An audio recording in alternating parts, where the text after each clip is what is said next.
Boop. All right. Good evening, everybody. Happy February. It's Valentine's Day. That's all I know. That's all I know. I posted in our group, start of a new month on a Monday. Pretty cool. I guess technically it was yesterday. To kind of reset the pace, maybe set some February goals. What I've been doing a lot with my clients is kind of tackling goals a month at a time and not setting this invisible timeline. We talked a little bit in January, so if you haven't listened to that call, go to the January call in the YouTube library and listen into that call about setting some goals and setting timelines. But chasing weight loss year round is almost impossible. It'll just set you up for a lot of failure and a lot of heartache, I'll say. And so breaking things down, say, hey, you know what? We're going to try to lose 5 pounds and then we're going to shift goals and then we'll come back to the weight loss and then we'll shift goals again and so on and so forth. I think it's a little bit more digestible and it's easier to see progress because every time you shift goals and you get a new plan or a new program, you see progress more quickly, if that makes sense, right? So if we have a lot of people in here from the challenge. The first 2 weeks of the challenge, everyone sees a ton of progress and then it starts to slow down. So if we take this directional approach of chase a goal for 4 to 8 weeks and then pivot, new goal for 4 to 8 weeks, pivot, new goal 4 to 8 weeks. Every 4 to 8 weeks, you get that little boost of excitement, that little boost of encouragement. And so try to dive in and think through your goals for February because, again, it's Monday, it's a new month. We've got a clean slate. We can pick our goal, communicate it to your coach, and then let's attack it for the next 4 weeks. And then, again, going back to our January call, make sure you have the appropriate conversations with your loved ones and yourself. Make sure we kind of are communicating if it's a workout thing. We're going to talk a lot about workout today. But if it's a workout schedule or routine and you've got kiddos and a spouse, you've got to take them into consideration and make sure everyone's on board and make sure it's okay and doable. And know if we miss a day, when can we make that day up if possible? And so, yeah, I think it's a great time to kind of, again, just attack the month of February and do as best as possible. And of course, plan to have Valentine's Day off or have a meal off or have some sweet treats for that day if you're in a relationship. So make sure you plan that. Which brings me to the next point is every week, I always try to encourage you guys to plan your bad days. So I was talking to one of my clients the other day, and I said, you know what, you got, a free day this week. What are you gonna do with it? And he said, I'm gonna do pizza and beer. And I said, awesome. Where are you gonna get pizza and what beer are you gonna drink? And he's like, I'm gonna go here. I'm gonna drink this beer. I said, that's freaking perfect. Awesome. I love that. Let's do that Friday night. And then when you wake up on Saturday, we're right back to the meal plan.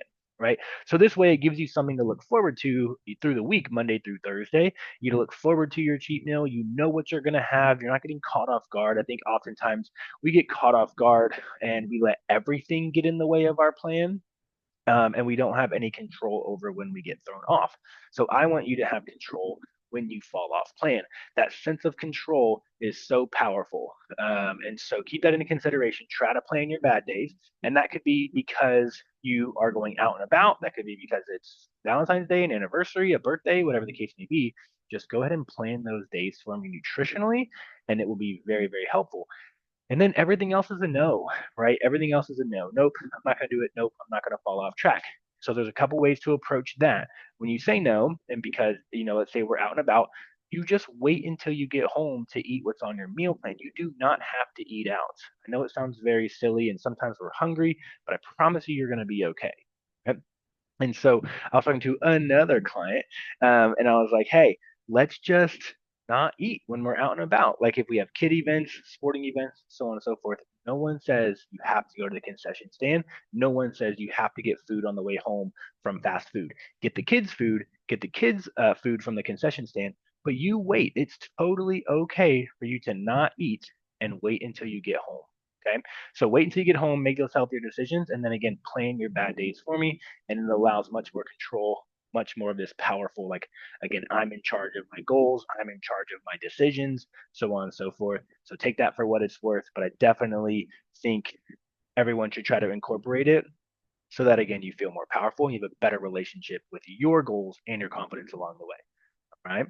So getting off of the nutritional soapbox, and jumping onto the exercise soapbox. We're going to try to talk about exercise in a sense or in a way that is independent of nutrition. And so if you've talked to me before, I always tell you, hey, I don't want your nutrition and your fitness to mesh together. I want them to be completely separate. Meaning, I don't want you to have a tough workout and think that you deserve pizza. And I don't want you to eat pizza and think that you need to go punish yourself with fitness. And I don't want you to say, well, just because I didn't follow my meal plan also means I can't go work out, or because I missed my workout, I can't follow my meal plan. I want everything to be independent of one another. And so we're going to talk about all the benefits of fitness from strength and cardio um, that is independent of what nutrition can give us, right? Some of the things that we need through fitness, nutrition could never give it to us. And that's what we're going to talk about today. We are also going to talk about dosage and responses and how to progress. And then again, if you have any questions, put it in the chat box. I got the chat pulled up, or you can raise your hand, or you can unmute yourself and interrupt me. All that's totally okay as well. All righty. Okay, so why does fitness matter? Alrighty. Exercise creates adaptations that nutrition cannot replace.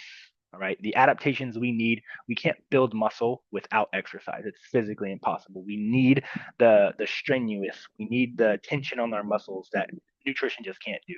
Alrighty. So exercising improves muscle mass and strength. Nutrition can't do that on its own. It improves bone density. Nutrition can't really do that on its own. Improves joint integrity and connective tissue. Enhances neuromuscular coordination. Sorry, I couldn't say that word. Coordination and balance. Improves insulin sensitivity, even without losing weight. Even without losing weight. We'll talk about these a little bit more in depth in a second. And then it preserves independence as we age. So, meaning like our sit to stands, our carries, going up and down stairs, so on and so forth. It allows that stuff to be done. I mean, we probably have people in our family who we watch struggle to get up and off the couch. We watch struggle walking up and down the stairs. We watch struggle, whatever the case may be. Okay. So let's go back to the top. The first one, increasing muscle mass and strength. All right. There's a couple things I want to talk about. And we cannot increase muscular tone. Muscular tone is not, I think a lot of times people sign up for our program and say, I want to be more toned. Well, that just means you need to exercise. All right. That's just the answer to that period. It's not a building muscle thing. It's not an endurance thing. It's just I need to do more of it and I need a lower body fat percentage so that I can see the muscle that I have. Okay. Now, muscle mass, increasing muscle mass is what we call hypertrophy, the building of a muscle. You take the muscle you have and you make it bigger. We don't get more muscle. So, pretty much the amount of muscle you have right now will be the same from puberty all the way through the rest of your life. What we do is we take that amount of muscle and we make it bigger through the word hypertrophy. We can't do that without resistance training. Okay. There's a little bit of adaptations that we can have from like a group fitness standpoint, but truly hypertrophy is heavy, it's slow, it's intentional, and it's not just checking a box. So meaning a lot of times when we go through these group fitness settings, we're just checking boxes. Did I do my set of 10 and then I ran, across the parking lot and back, and then I did my jump ropes and then I did some pull-ups. We're just kind of checking boxes. True building muscle, true increasing muscle size, hypertrophy is very intentional, really heavy, really hard, and we're not getting what's the word? We're not getting we're not doing less than because of what's next, right? So I'm speaking for myself specifically. If you give me a board of exercises to complete in a boot camp setting, I'm going to look at which ones are the hardest, and I'm going to kind of half-ass the other ones to conserve energy for those hard ones. Building muscle is not like that. You can't take that approach with building muscle. You'll never get there. You've got to kind of push yourself on all the exercises as hard as you can. And we're going to get into dosages and responses here in a second. So just know that there are some benefits to group fitness. You can build some muscle and get stronger in group fitness, but there's going to be a cap and there's going to be a stopping point. So if your goal is like, hey, Joseph, I want to get stronger, I want to build more muscle. I got my InBody done and it shows that my muscle mass is a little low.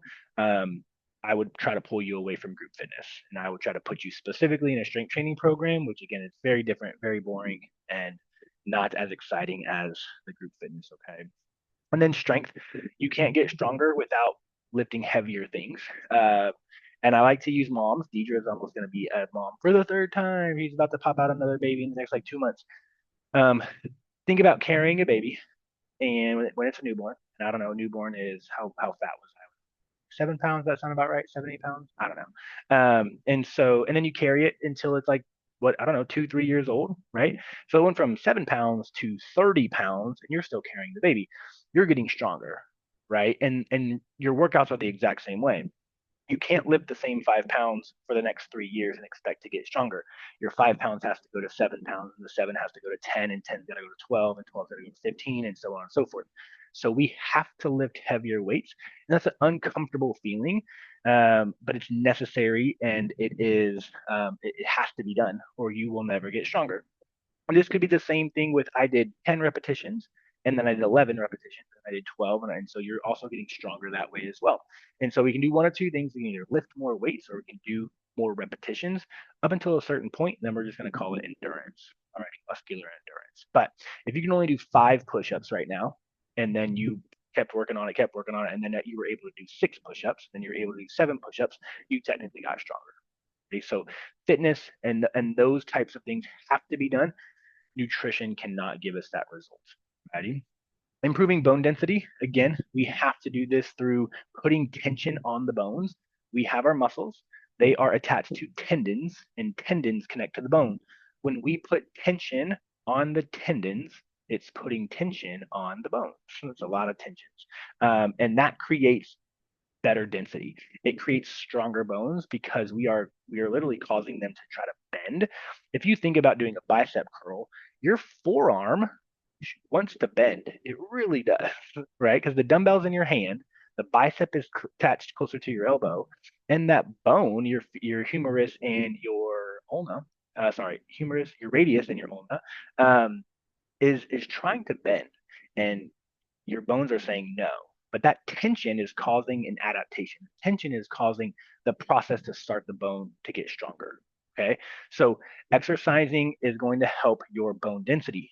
This is very important because as we age, we get osteoporosis, we get osteopenia, all these things. And so strength training is very, very important to avoid breaking a hip, avoid osteopenia and osteoporosis, avoiding all these aches and pains that just come naturally as we age, and hopefully allowing us to age more gracefully would be the goal as well. Alrighty. Next thing is going to be joint integrity and connective tissue. Again, we are putting the pressure and the tension on these things. And so if you do it consistently over time, the body has nothing better to do than get better and adapt and get stronger. Okay. So oftentimes, if you've ever been to physical therapy because of a joint pain, knee pain, shoulder pain, back pain, what do? They just make you work out, right? In a very specific manner. But we know that if we strengthen the areas around the joint, that the joint pain will subside. Okay, so physical therapy is a tried and true method. Everyone has, I think, some sort of progress with physical therapy or occupational therapy. Things like massages are always a hit or a miss. Things like the chiropractor is always a hit or a miss. Things like dry needling is always a hit or a miss. The one tried and true method is like physical therapy, occupational therapy. If you do your part and you exercise in the way that they're telling you to exercise, it's gonna work. All right. It might not alleviate all of your pain, but it's gonna make some pain go away. So just know with our joint pains, this is why we exercise. This is why we do strength training to kind of have better joint integrity and better connective tissue. See? Neuromuscular coordination and balance is the next one. Again, moving your body through space. Proprioception is what we call that. It helps you move throughout life. And so we have better coordination and better balance. If you're squatting, lunging, deadlifting, it's helping with your coordination and balance. If you're doing push ups, so on and so forth, abs, planks, all these things, helping with your coordination and balance, helping the brain stay fresh, helping the brain figure out, hey, how do I move my body in this manner to achieve my desired result? And again, the brain stays strong. All righty. So it helps with Alzheimer's and dementia as well. And again, if we can stay active and fit, we will have a healthier brain. So keep that in mind. All right.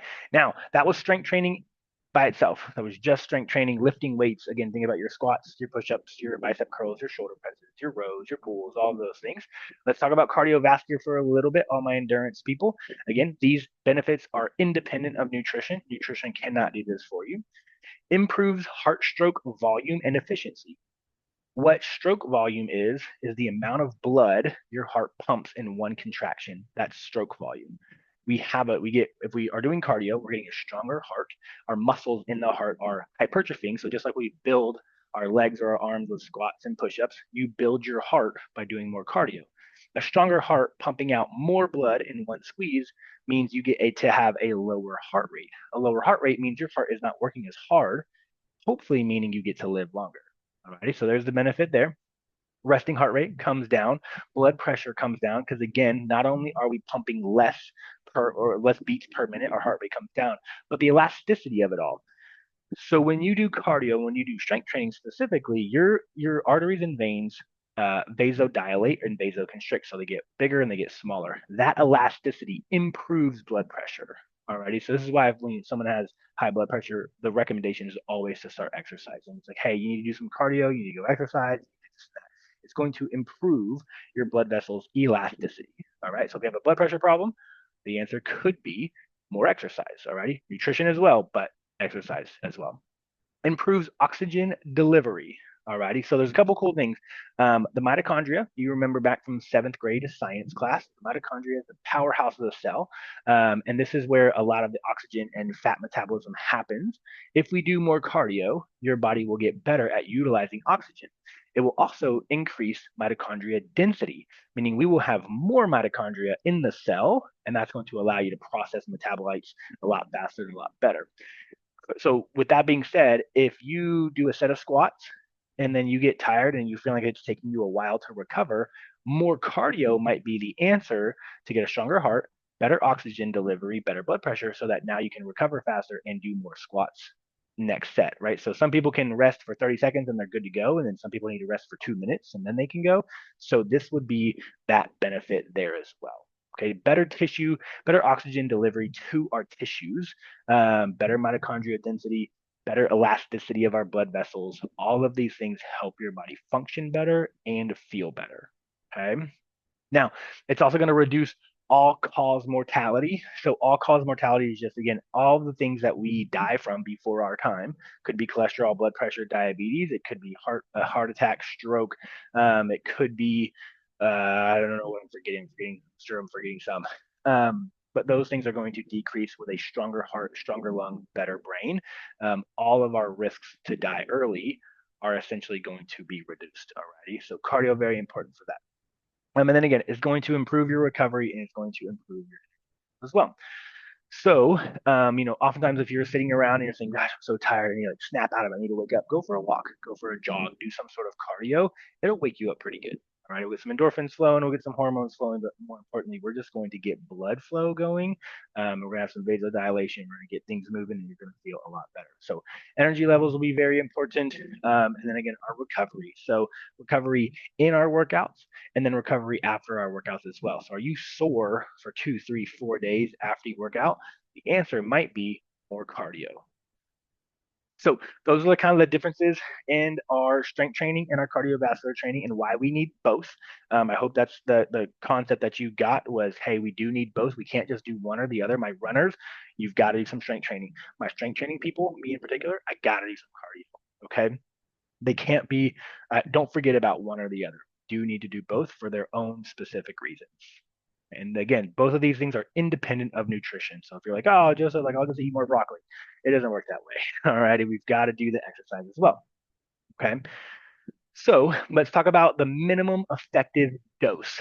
I'm going to I'm going to spend a lot of time talking about minimum effective dose for building muscle and cardiovascular training because I think we get into an all or nothing mentality and we think we need to do more workouts every single day, higher intensity, so on and so forth. And if we can't do that, we might as well just not do anything at all. I think we get into that mentality. And then sometimes we talk ourselves out of the minimum, when your coach says, just try to give me 2 days a week or 3 days a week. And we say, well, that's stupid. That's not enough. I'm actually going to try to talk you through it. It is enough. Okay. And so don't talk yourself out of it. If you can't work out 5 days a week, that's totally okay. Can you give me 2 to 3 days? That might be enough. Okay. But we've got to be intentional with those 2 to 3 days. Okay. That's another big thing. We need to be really, really intentional.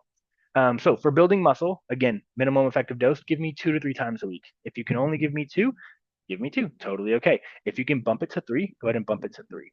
All right. If you can go to four, go to four. But we'll talk about progression here in a second. But what we need to make sure we're doing is that we're touching all muscle groups from a strength training perspective those 2 to 3 workouts per week. So normally what I do with my clients is if you can only work out 2 or 3 times a week, I'm going to give you a full body workout all both days or all 3 days. Okay, so I'm going to make sure you touch every single muscle. We're not just going to do legs and then we're not just going to do arms. We're going to do everything on both days or all 3 days. And then we need to make sure that we're getting in 6 to 10 hard sets per muscle group per week. So what that means is if I can do squats for 3 sets, and then I could do deadlift for 3 sets, and that would be a total of 6 sets. To make it a hard set, what that means is you've got to get close to failure. And what that means is we got to get within 3 reps of failing. So if you were to do push-ups, and I'm gonna pick on David, and I was like, David, I need you to do as many push-ups as you can. He's like, cool, Joseph, I did 50. I'm like, awesome. All right. From now on, when you choose to do push-ups, I need you to do at least 47. If you do anything less than 47, it's not going to help us build muscle. Okay, and that's an extreme example. So let's take it back to push-ups. No, I just said push-ups. Let's take the squat. You get on a bar, you have a barbell or a leg press machine, and you put some weight on, and you got to figure out where your failure point is, how many you can do to your full max, and then we back off 3 less than that. Okay, so within that range. So again, if you can do 10 and that was your failure point, you've got to do at least 7 every set thereafter. Now that sounds hard, right? So let's go back to the push-up example. If David does 50 push-ups right now, how likely is it that he's going to be able to do 47 push-ups in the next 30 seconds, in the next minute, in the next 2 minutes? And this is why recovery is so important. It might take David 5 minutes to recover before he can do another 47 push-ups, or the same concept with your squats. Your recovery is very personal to you. You need to take as much time as possible or as much time as you need to have a next set that is equally as hard. Okay. So make sure that we're not trying to rush through our workouts in order to just check the box saying, yes, I did it, but you didn't get close to failure and you didn't exercise heavy enough. You didn't use enough heavy weights because you were just trying to, hey, Joseph said do a set of 10. I did a set of 10. Boom, let's move on. We've got to make it a hard set. And we've got to do at least 6 to 10 per week per muscle group. So your legs need 6 to 10 hard sets, your arms need 6 to 10 hard sets, your back, your chest, your shoulders, your core, whatever the case may be, 6 to 10 hard sets. Okay. Which in reality is just 2 or 3 exercises for 3 sets each. Right. So that's totally doable. Like, oh, cool. I can do that like in one day. Absolutely, you can. And then if we do that 2 days a week or 3 days a week, now we see how the compound effect works. And we can say, okay, now I did 12 hard sets, I did 15 hard sets, I did 20 hard sets. Now, taking into consideration when you go work out, sometimes you're not feeling it. Sometimes you're tired, you're lethargic. So you're not going to push every workout, every exercise, every set close to failure because sometimes we don't feel good and sometimes we don't have the energy. And a lot of us are in a fat loss phase. And so our energy is really like, it's really iffy. Sometimes we have good days, sometimes we have bad days. So this is why we say, okay, we know that's going to happen. So the expectation that we're going to go to work out twice and have amazing workouts both times probably not going to happen. So this is where we say, okay, let's get in a third one to try to make up for some of that. Let's get in a fourth one to try to make up for some of that. But just know if we can do it, that's a great starting point. Alrighty? 2 days a week, 2 to 3 exercises for 3 or 4 sets each, but we've got to make it difficult and we've got to get close to failure. Alrighty. Now, this could be done in 30 minutes. This could be done in 45 minutes. This could be done in an hour. So timing doesn't really matter, right? And so if you only have 30 minutes, go work out. Get as much done as you can in those 30 minutes. Make it worth it. If you have 45 minutes, great. An hour, great. 2 hours, whatever the case may be. Okay. So just don't talk yourself out of it. Right. And then again, if you're only giving me 2 days a week, let's make sure that we're doing some full body so that we can touch every single muscle group and we get that the building muscle benefits, even though we've only done it twice a week. Okay. So that's the for building muscle. I don't know if you can hear Allie barking. She's barking at something. But that's for building muscle. And then we're going to kind of jump into cardio. And if you have any questions about building muscle, put it in the chat box. Let me know. But as we move on for cardio, kind of the same thing. Our frequency is about 2 to 3 times a week. So don't talk yourself out of it just because you only have 2 days a week or 3 days a week. And then our duration can be 20 to 30 minutes. And the intensity is going to dictate the duration, right? So David's doing sprints. I'm not like, David, you're going to go sprint for an hour. That's pretty impossible. right? But if you're like, hey, you're going to walk and go for a light jog, an hour might be totally doable. So your duration of cardio is pretty much based off of the intensity of which we're doing it. The more intense, the less time we're going to spend. The less intense, the more time we're going to spend. Okay. So there's a couple kind of um, ways to tell how hard we're working. And we always like to use like the conversation analogy. If you can have a full-fledged conversation, like I'm talking to you right now, you're probably in like zone one, which is like a walk or maybe even a brisk walk. Zone two would be you can complete sentences, but you can't form like a whole paragraph, if that makes sense. Like you got a sentence and then you got to breathe, you got another sentence and you got to breathe. Zone three would be like where we're kind of throwing out 2 to 3 words at a time, and then zone four would be like one word, and then zone five would be I'm not talking. Alrighty, so that's kind of a way to tell. Again, if you took off on a dead sprint, could you talk? The answer should be no. And if the answer is yes, you're probably not sprinting very fast. Okay. So those are kind of our zones. That's kind of a conversational analysis. If you're having a very easy, casual conversation, you're probably zone one. If you're kind of piecing together sentences, you're zone two, piecing together words, zone three, one word at a time, zone four, no words, zone five. Okay. The more intense you work out, the less you need and the less time you need. Okay. So if you can just kind of set a weekly goal of time, that's what I kind of do with my cardio is I say, okay, by the end of the week, I'm going to try to get in 90 minutes. If that's going to be 30-minute blocks, 20-minute blocks, 15-minute blocks, however I need to get there based off of my schedule, based off of my availability, I'm going to make sure that I get at least 90 minutes. And yours could be more than that, 120, 150, whatever your goals are. If you're more of an endurance athlete, we're going to want more minutes. If you're more of a strength training athlete, you're probably going to want less minutes. But we can definitely figure out that programming for you and say, hey, let's try this for the next 4 to 6 weeks. And then we can pivot and adjust if we need to. Okay. So both strength and cardio we want at least 2 to 3 times per week. They can be done together. So we strength train first, do cardio after, do cardio first, strength training after. That doesn't really matter based off of your results. Just if, like I don't like cardio, so I'm doing my cardio first because if I strength train first, I'm gonna walk out of the gym. I'm not gonna do my cardio. I'm gonna get done. I'm like, nah, I'll do it later. So I always do my cardio first because again, I don't like it. I know I'm gonna walk out of the gym, and so do it first. If you do like it, then you can do it whenever you want or vice versa. Saying you can do if I don't like strength training and I just want to do cardio, do your strength training first and just get it knocked out, get it out of okay. But both need about 2 to 3 times per week. The timing doesn't really matter except with cardio. If you're going to do more intense cardio, you can do less time. The only timing issue with building muscle is going to be your recovery capacity and how long did it take for you to recover in between your exercise, in between your sets, so that you have a second or a third set of equal value to make it as intense as possible. Okay. So 2 to 3 times per week. Um, the more intense, the less we need. And don't talk yourself out of if we only got 30 minutes, still go do something. It promise it's better than nothing. Okay. Any questions on those two things? Again, we've kind of been all separate so far. The benefits of strength training, the benefits of cardio, the programming or minimal effective dose of strength training, minimal effective dose of cardio. Any questions about that? Because if not, we're moving on. All right, moving on. So getting into the benefits of them together. Okay. So we're going to talk through a lot of different things, and we probably are going to have some questions. So if you do have questions, or I say something that doesn't make sense, or you heard through the grapevine, it doesn't work that way. It works a different way. Just let me know, and I'll try to talk through it. Okay.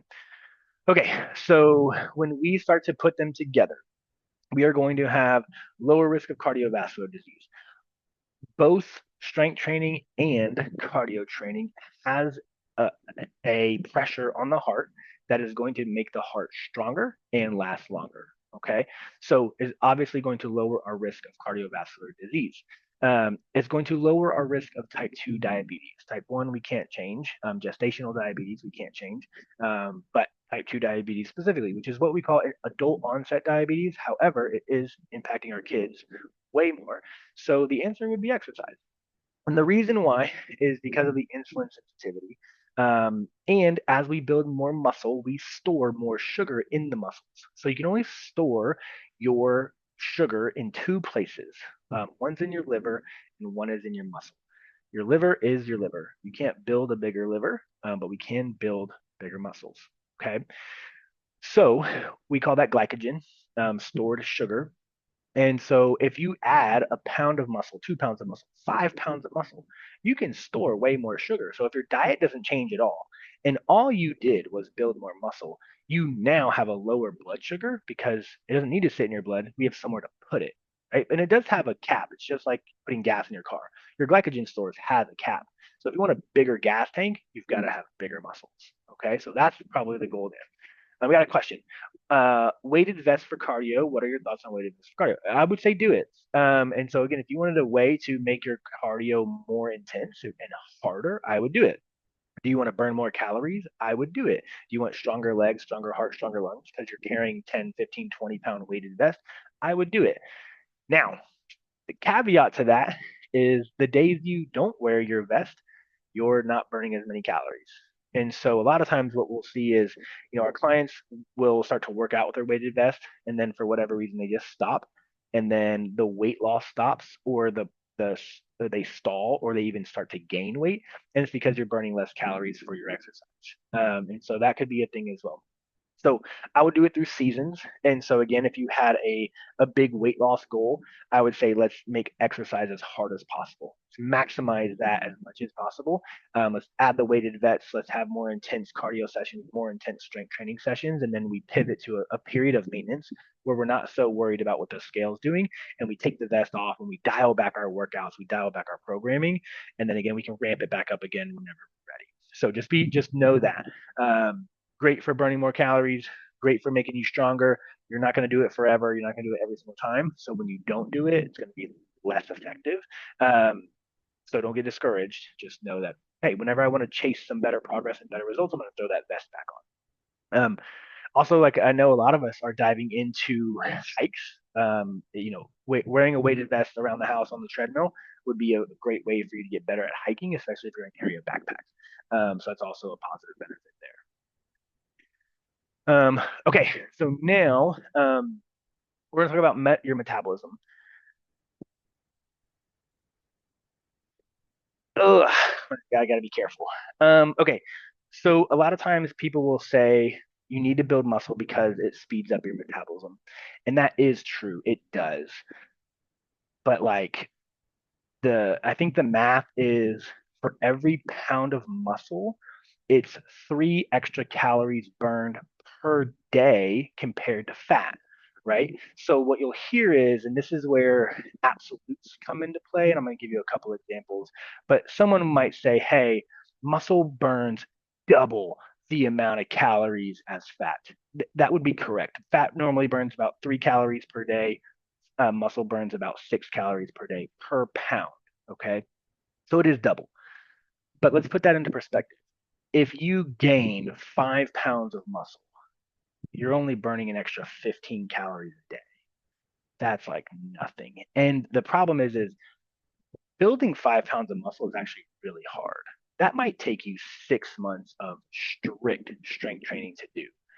So, and a lot of us don't have perfect nutrition, and a lot of us don't really strictly strength train. We kind of hybrid. We kind of do a little bit of everything. And even when we do strength train, we're not pushing ourselves as hard as I just talked about. And our nutrition is sometimes there and sometimes the nutrition is not there. So again, building 5 pounds of muscle is very hard. So the people who say, hey, building muscle speeds up your metabolism, they're correct, but it's not that much. Okay. The true benefits of building muscle is that you had to work really hard to build that muscle, and that burned a lot of calories. So while you're exercising and you're lifting heavier and you're doing more sets, you're doing more reps, that's burning a lot of calories. When you go from 5 pounds to 10 pounds, you just increase the amount of calories you're burning. You did 10 reps compared to 20 reps, you increase the amount of calories you're burning, right? And so that's super duper helpful for your quote unquote metabolism, which we just mean, are we going to burn more calories at the end of the day? Yes or no? And that's made up of 4 different things: your metabolism, non-exercise activity, thermogenesis, food, and exercise. So your exercise bucket just increased, not your total. Your metabolism's over here. Your metabolism is height, age, weight, gender, hormones, and muscle mass. And muscle mass, very little, right? Hormones are not really going to change. And if they do change, please go see a doctor and get them fixed and leveled back out. Your height, your age, we're not going to change that. As you lose weight, your metabolism slows down. Going back to the weighted vest. So if if Veronica is wearing a 10-pound weighted vest, she's burning more calories wearing that vest. If you lose 10 pounds, you're burning less calories because you're not 10 pounds heavier, right? So the same is true with weight loss versus weight gain. When you're overweight, your metabolism is at its fastest. And that's what a lot of people don't understand. As you lose weight, your metabolism slows down. Okay. So, does building muscle burn more calories? Yes, but not enough to like cry home about. Not enough to be like, I burned, 15 more calories a day. Like, who cares? There's 3,500 calories in 1 pound of body fat. That's a lot of days to just lose 1 pound. All right. I don't know what the math is on, but it's a lot. But what does burn a lot of calories is the effort that it took for you to build that muscle and the meal plan that you had to follow, the protein you had to eat to build that muscle. This is why all weight loss programs or fat loss programs are high protein, high fruits and vegetables. Fiber and protein burn the most amount of calories. So it is going to help your metabolism. It is going to help your insulin sensitivity. And so just know that it's just not enough to cry home about, but the act itself is. So get excited about how hard you're working from a fat loss standpoint, not necessarily how much muscle we're building, if that makes sense. Okay. Now, from a cardio standpoint, obviously our heart and lungs are going to work better. We're going to have faster recovery between sets, after our workout, so on and so forth. We're going to improve endurance and stamina. Very important because remember, things like going to the grocery store, if we don't build our cardiovascular endurance, the grocery store is going to be a task. I don't want to go because I can't walk that long, right? I can't make it that far. So very, very important for our heart and lungs to be growing and getting better as well. Improved energy levels, improved sleep quality, mood and cognition. We've talked about all of that. Okay. So again, we need these things together. I highly push back against one or the other. Again, all of my runners, I still think you need to exercise and do strength training. And all my strength trainings, I still think you need to do some cardio. It doesn't have to be running, but please do some sort of cardio because we do need. Okay.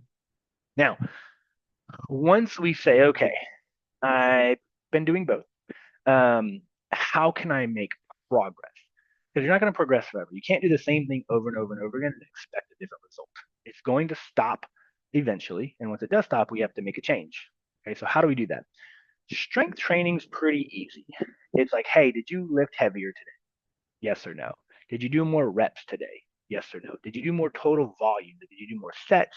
Like, did you do more exercises? Did you increase your total volume? Yes or no?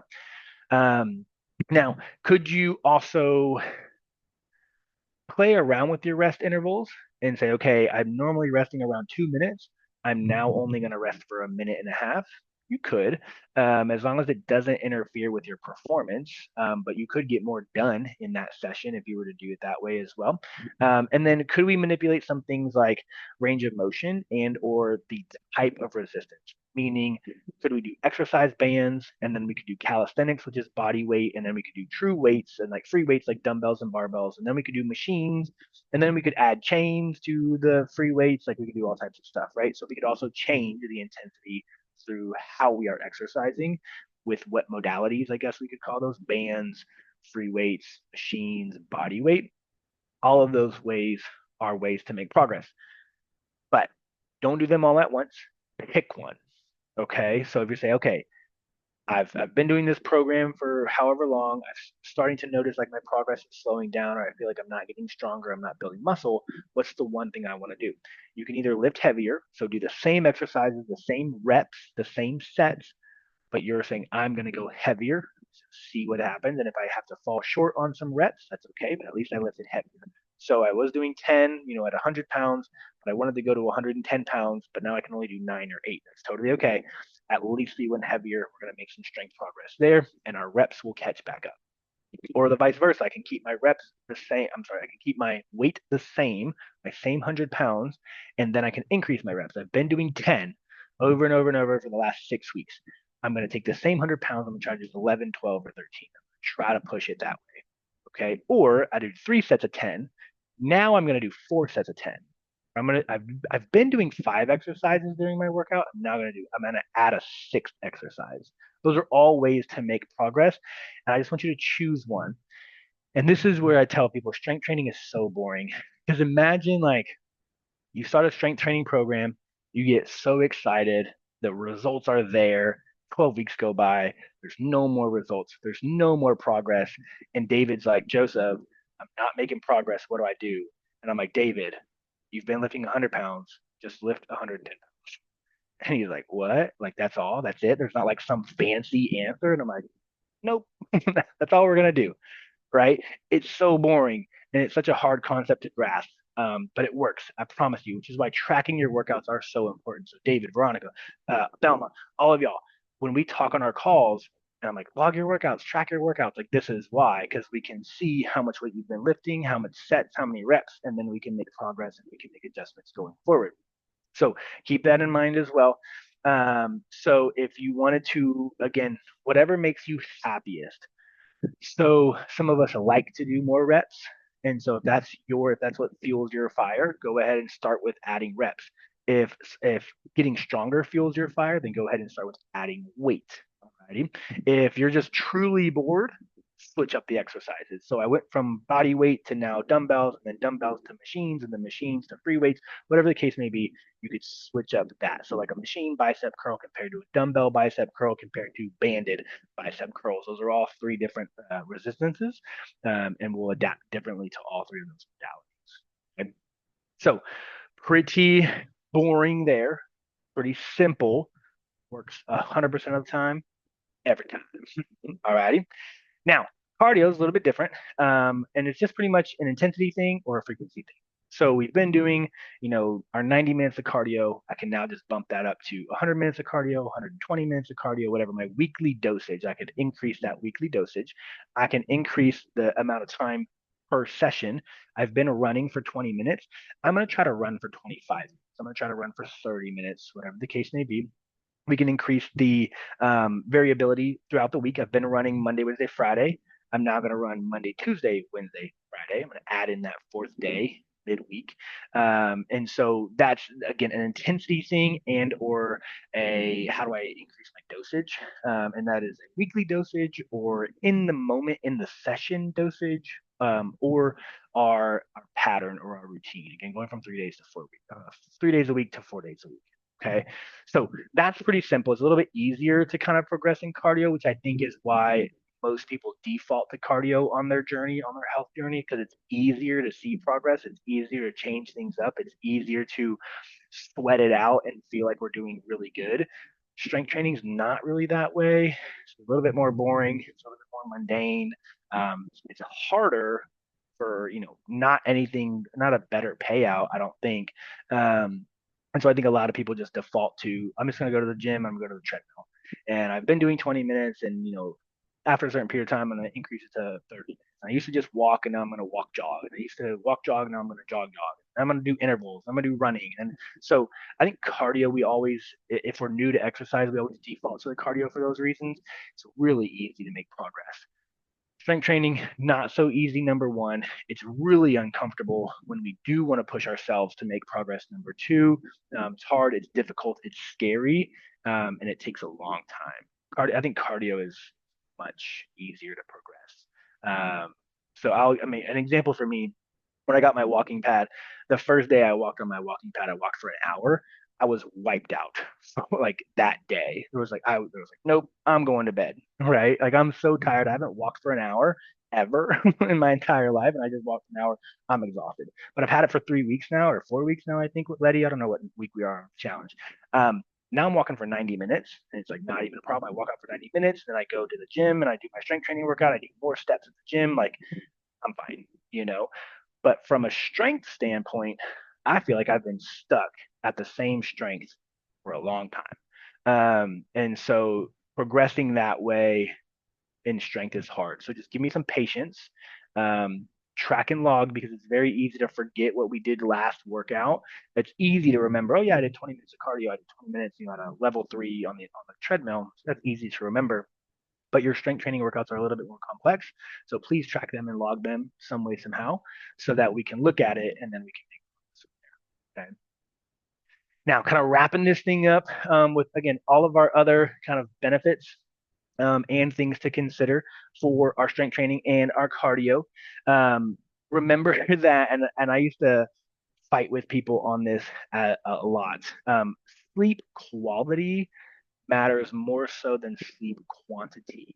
So, from a recovery standpoint, if you're tossing and turning for 8 hours a night, I would almost rather you get 4 to 6 hours of really solid sleep and not tossing and turning than just laying in bed and doing nothing, unless we're trying to build the habit of 8 hours. So, because I do have a client who struggles to stay in bed for 8 hours, and so she tosses and turns. I'm like, you're so busy, your life is so chaotic. We have to master sleep, and her quality's not there either. So it's like a lose lose. So I am keeping her in bed for the full 8 hours. But for everyone else, again, we're not super duper intense. I think you'll be okay with less than 8 hours as long as it's a really high quality. Okay. So make sure that our sleep quality is there. And you can do this by, again, tracking how much you wake up in the middle of the night. So you can kind of always just think to yourself, like, oh, yeah, I remember like I tossed and turned last night, or I had to get up and go to the bathroom twice, or something woke me up, whatever the case may be. And we'll try to reduce that as much as possible. Um, and so we need the adaptation, and that takes time and dosage. And so you can't work out really hard for one day and expect things to adapt and come back next month and then do it all over again. It has to happen regularly. So again, our minimum effective dose is 2 times per week. The more frequently you do it throughout the week, the better we'll adapt, the better we'll overcome, and the more progress we'll see. And so keep that in mind as well. And then just be cautious of how much you jump off into the deep end if you're new. So going from 0 workouts a week to 5 workouts a week is a lot, and it might either burn you out or you might hurt yourself. So I would not do that. And I would say, okay, I'm just going to start with like a Monday, Thursday, or I can go back to back and go Saturday, Sunday, because a lot of times the week is chaotic. And so I always tell people if the week is chaotic, don't even try. Just start Saturday, Sunday. And we're going to work out both of those days, and we're not going to worry about it during the week. And we'll start to add in the weekly workouts if we get there. But at least 2 days a week on whatever days you have the most amount of time or the calmest schedule. Okay. Now, all of these things are going to be variables based off of you, your exercise history, your age, injuries, your goals, your likes, your dislikes. We have a couple clients who aren't even close to a gym. They have to drive 45 minutes to get to a gym. So they do workouts at home, body weight workouts, dumbbell from Amazon, whatever the case may be. So keep that in mind as well. No two people are the same. And I say this because I got a message on TikTok from a lady, and she was like, hey, what what did she say? She said, "What are your exercise recommendations? Or what exercises do you recommend?" Something along those lines. I said, "Well, I don't recommend exercises.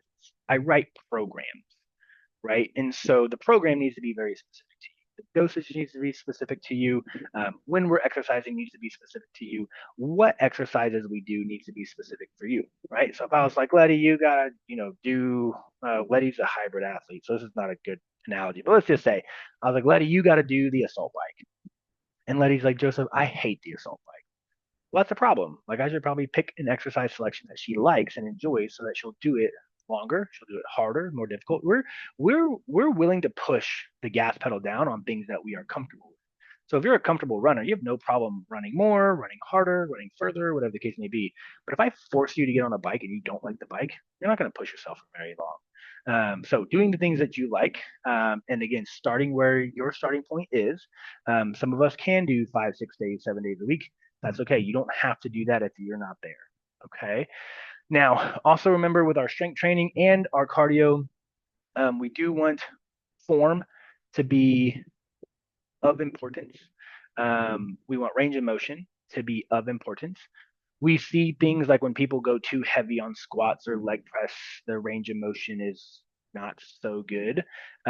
Stick with your weight and only progress if you think you can do that range of motion with that technique at a higher weight. So what this normally looks like is dropping our repetitions.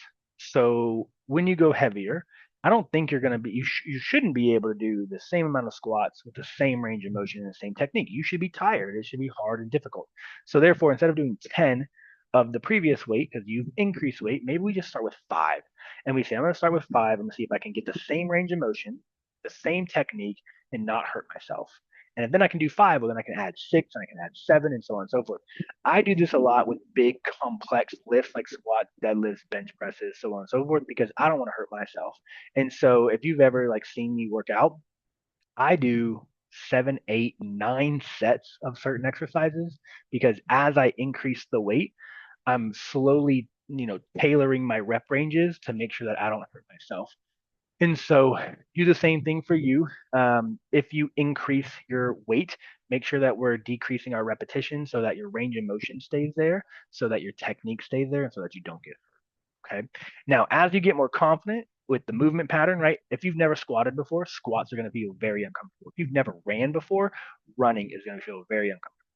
Fun fact: before we redid Unconquerable, we did this every day intense workout schedule, and 2 days a week we were doing a half a mile sprint. And so it was like Mondays and Thursdays, I think, and we were supposed to sprint for half a mile and get our heart rate up as high as we could for that half a mile. I hadn't ran in years. It had been at least 3 years of me running, and I warmed up and I stretched and I took off on this sprint, and my hips locked up. My hips locked up so hard, I almost fell.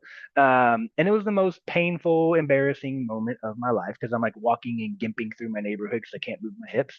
But that was me going from 0 to 100, and it doesn't work. And just because I strength train every day doesn't mean that I'm a good runner or a good sprinter, and vice versa. Just because you run and sprint doesn't mean you're a good strength training person. So be cautious, be careful, don't hurt yourself. And as you build the confidence and the tolerance, you can then progress. Okay. So as the challenge went on for that 4 weeks, by the end of the challenge, I was able to sprint the whole half a mile, no problems. It came back very, very fast. So keep that in mind as well. Okay. Let me see. Oh, the kind of, again, better stress regulation, improved mood, emotional resilience, all of that stuff is obviously better hormone profiles are also beneficial, and some of the results we're looking for as we increase our exercise, whether it's cardio or strength. And so we know that to be true. And we do have the four interns that are working for us now, and I think today's social media post that'll be posted by tonight on the Facts Over Fads pages will be about moving your body in better mood and how the brain and the body are so intertwined. And so give that social media post a read. And I think that's about it. We're pretty good. We got about 4 minutes left. Do we have any questions, comments, concerns, again, about strength training or cardio, minimum effective dose, benefits, and or how to increase or progress throughout time? And you can for sure give me an example or use me as an example if you don't want to embarrass yourself. Let me know. If not, good night. Miss you. Love you. Have a great week. I just wanted to say thank you for all the valuable information all the time, Joseph. You rock. Stop it. Stop making me blush. I don't even know how to speak anymore. Look, I lost my words. I don't know how to handle compliments. Not good. I appreciate it. You have a good night. All right, brother. Have a good night. Stay warm up there. Yeah. Bye, Letty. I see you later. Later, girl.